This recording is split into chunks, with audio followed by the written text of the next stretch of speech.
In today's biased news, a Ukrainian insurgency is destroyed, massive drought cripples Uruguay, and good news on the horizon for depression treatment.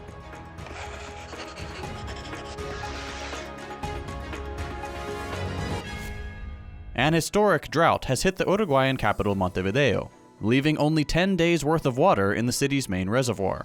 Earlier summer temperatures, as well as minimal rain across the entire region, has reduced crop output, triggered droughts, and eroded soil since last year. As a result, the government has begun subsidizing bottled water in the capital. According to official reports, this is the worst water deficit in Uruguay since 1949, affecting the water supply to thousands of households. The reservoir, which serves over half of Uruguay's 3.5 million people, is at historic lows according to the state water company, at just 10% of total capacity. Despite some light rainfall in recent days, the situation hasn't significantly improved, and officials have resorted to mixing in water from the River Plate estuary. This introduces brackish water into the supply. The overall reduced quality coming from taps has resulted in a 10-fold increase in the sale of bottled water, with complaints from local residents prompting concerns over potential negative health impacts of the mixed tap water. The shortages have resulted in street demonstrations, in which the president of the workers' union OSE placed part of the blame on the mismanagement of water supplies, as well as a lack of state investment in growing and maintaining current reservoirs. Cash crops such as soy, as well as ranching and forestry, also compete for water resources. The current government has prioritized a $250 million private water infrastructure project called Neptuno, despite the country's water resources being managed by the state, with the previous government's plans for 2 public reservoirs being sidelined for this new private project. As always, the prioritization of profit over regular people exacerbates the consequences of climate change, resulting in social turmoil and the uprooting of lives for the sake of the corporate bottom line. Under capitalism, political leadership is always intimately tied to business interests, and as a result, rational planning that benefits all of society is sidelined for the gain of an incredibly tiny percentage of the population. This is a trend we see reproduced the world over in the approach to dealing with climate change, reflecting yet another contradiction of the capitalist system.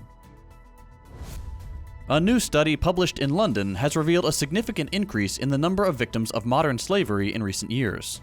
The Global Slavery Index by human rights organization Walk Free estimates that around 50 million people were living in situations of modern slavery in 2021, a rise of 10 million since the previous estimate 5 years ago. The report attributes this trend to factors such as armed conflicts, environmental degradation, and the impact of the COVID-19 pandemic. It should also be attributed to the continuing degradation of late-stage capitalism. Modern slavery encompasses various forms, including forced labor, debt bondage, forced marriage, slavery-like practices, and human trafficking. Florida Governor Ron DeSantis has chosen to launch his 2024 presidential campaign on Twitter's live broadcast platform, Spaces, rather than through traditional campaign methods. This decision reflects the kind of campaign DeSantis intends to run, and the supporters he aims to prioritize. By leveraging Twitter and aligning himself with the platform's owner, Elon Musk, DeSantis seeks to tap into Musk's large conservative fan base. This move also aligns DeSantis with the more aggressive style of conservatism prevalent on social media in recent years. This choice highlights his intention to fight for the online space in his 2024 campaign, rather than cede it to Trump or other rivals. While the association with Musk and Twitter offers potential publicity, it also carries risk, as Musk is known for unpredictability, and could withdraw support or generate criticism. A cross-border raid into Russia from Ukraine, which resulted in the total destruction of the armed insurgency, now titled on Twitter as "Having Died for TikTok," has the US distancing itself from the incursion, denying any encouragement or enabling of the strikes inside Russia. Russia released pictures of abandoned or damaged Western military vehicles, including US-made Humvees. But the US maintains its innocence. The raid has led Moscow to declare a counter-terrorism operation in the region, and Ukrainian paramilitary groups have claimed responsibility. The situation remains tense, as the claims made by both sides remain to be independently verified.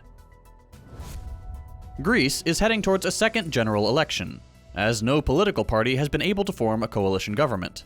The current president will ask the courts to appoint a temporary cabinet to oversee the new elections, which are scheduled to take place on June 25th. In the previous parliamentary elections, the conservative New Democracy Party won the most seats, but fell short of the 151 required to form a government. The main left-wing opposition party, Syriza, also failed to secure enough seats. The upcoming elections will be held under an enhanced proportional representation system, and the winning party will receive bonus seats to ensure a more stable majority. And in positive news of the day, a new study led by Stanford medicine researchers has uncovered how magnetic stimulation treats severe depression by correcting abnormal brain signals. The researchers used transcranial magnetic stimulation, or TMS, to stimulate the brains of severely depressed patients, leading to rapid relief in many cases where standard treatments had failed. In patients with depression, after TMS treatment, the flow of neural activity shifted back to the normal direction within a week, coinciding with a reduction in depression symptoms. The study also suggests that this reversal of brain signals could serve as a biomarker for diagnosing depression and determining the likelihood of response to TMS treatment. That's all for today. We'll be back day after tomorrow with more news.